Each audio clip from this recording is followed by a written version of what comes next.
président. J'appelle maintenant Monsieur Éric Bocquet du groupe communiste pour 5 minutes.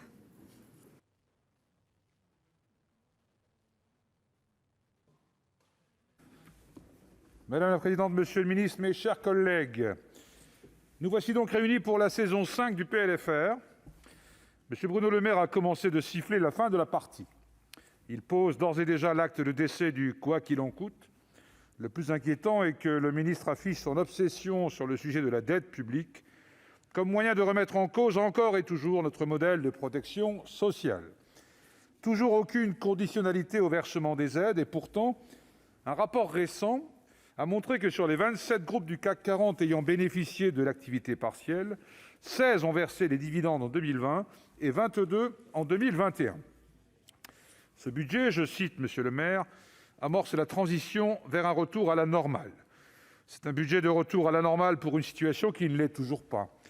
Le variant Delta fait courir le risque majeur d'un regain de la propagation et du taux d'incidence. En dépit d'une progression de la vaccination, ralentie aujourd'hui, près de la moitié des Français ayant reçu une injection et moins d'un tiers ont bénéficié de 2 doses. Le variant Delta semble résister davantage au sérum. C'est l'échappement immunitaire. La sortie de crise est-elle illusoire ? En tout état de cause, rien dans ce PLFR n'indique que les finances publiques sont mobilisées pour envisager une 4e vague. Toute la politique du gouvernement s'inscrit, comme depuis le début, dans une impréparation inquiétante, alors que notre situation nécessite au contraire une planification en amont.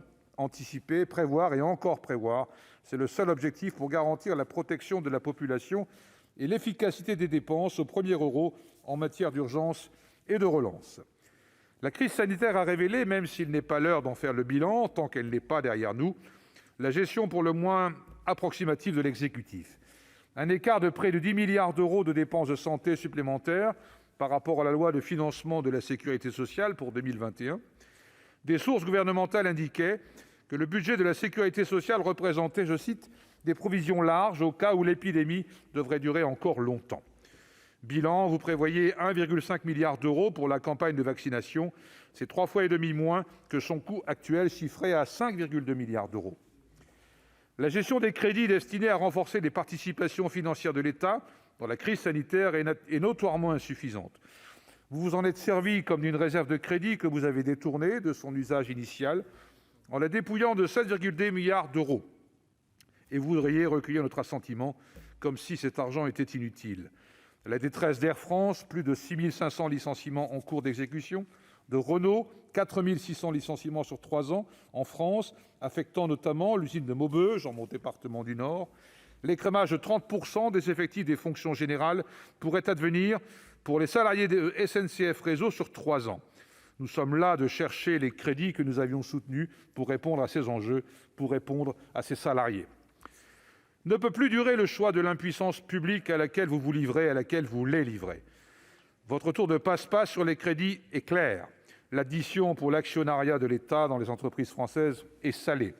C'est pourtant l'un des outils indispensables à la préservation de l'emploi qui se trouve amputé finalement de 11,4 milliards d'euros. Tels de véritables prestidigitateurs, vous jonglez avec les crédits, quitte à nous en faire perdre la trace, tout comme aux citoyennes et citoyens de ce pays. Les mesures fiscales contenues dans ce texte s'inscrivent dans la philosophie du ministre de l'économie qui assène « Nous le savons tous, le premier problème de l'économie française est un problème d'offre ». Fin de citation. Le moins que l'on puisse dire, c'est que ce gouvernement s'emploie avec une extrême vigueur à baisser l'impôt des entreprises. Sa dernière trouvaille, rendre illimitée la possibilité pour les grandes entreprises d'imputer en arrière le fameux carry-back jusqu'à 3 années à un exercice déficitaire. Traduction, un seul déficit pour une entreprise structurellement bénéficiaire. Pas de souci, l'administration fiscale leur restituera l'impôt sur les sociétés déjà versé, le tout sans contrepartie. Comme toutes les autres aides publiques versées depuis le début de la crise sanitaire, votre gouvernement, qui s'est déjà fait démentir par les grandes multinationales à de nombreuses reprises, et notamment sur le non-versement de dividendes, persiste à ne rien exiger en retour des milliards qu'ils perçoivent.